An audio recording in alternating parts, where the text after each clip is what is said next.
hoy vamos a inaugurar el ciclo de conferencias de la Universidad de Castilla-La Mancha y la Real Fundación de Toledo, hablando de qué gestión se ha realizado en la cabecera del Tajo y que ha influido dramáticamente y drásticamente en el propio río, y vamos a ver también qué soluciones se pueden aportar para, a partir de ahora, cambiar la historia. El trasvase Tajo Segura comienza a modificar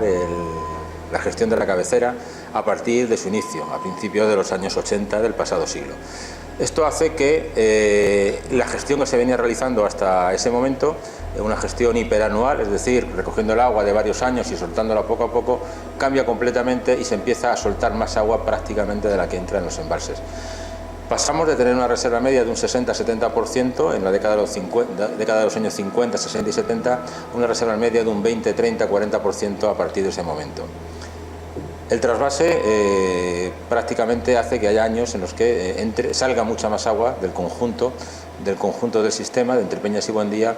que la que entra. Ese agua evidentemente no va hacia el río, que cada vez disminuye más el agua que sale hacia el río, sino que se va por el trasvase. Bueno, la situación en esta charla, lo que vamos a ver es que si no se hubiera realizado esa gestión de Entre Peñas y Buendía de esa manera,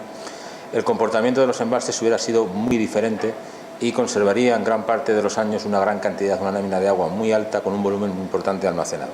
Eso redundaría tanto en la cantidad de agua que hay en esos embalses y las actividades económicas y recreativas ligadas al agua que se pueden haber desarrollado en los municipios ribereños de Entre Peñas y Buendía, como en la garantía de recursos para poder tener unos volúmenes importantes circulando por el río.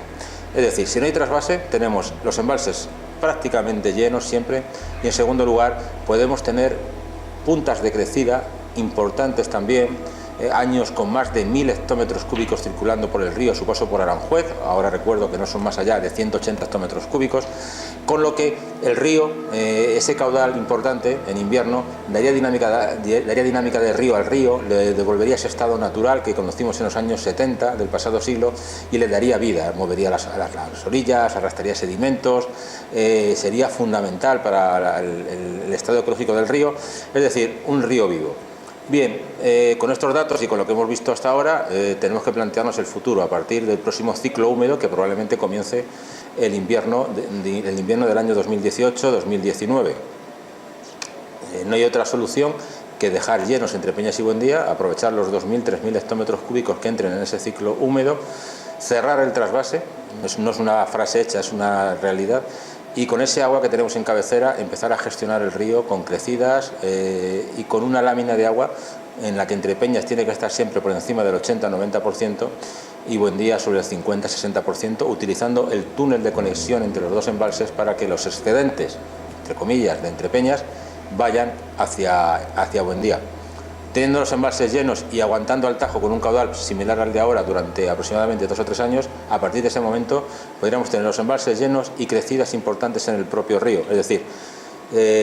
volveríamos a recuperar el Tajo que perdimos hace 45 años. Esto es así y la única cuestión para que no se haga es una cuestión meramente política, porque técnicamente se conoce, se sabe y no hay ninguna excusa, simplemente la presión que se ejerce desde el Levante y el seguidismo que hace el Ministerio de Medio Ambiente, que desgaja completamente la cabecera del Tajo para los intereses del Levante.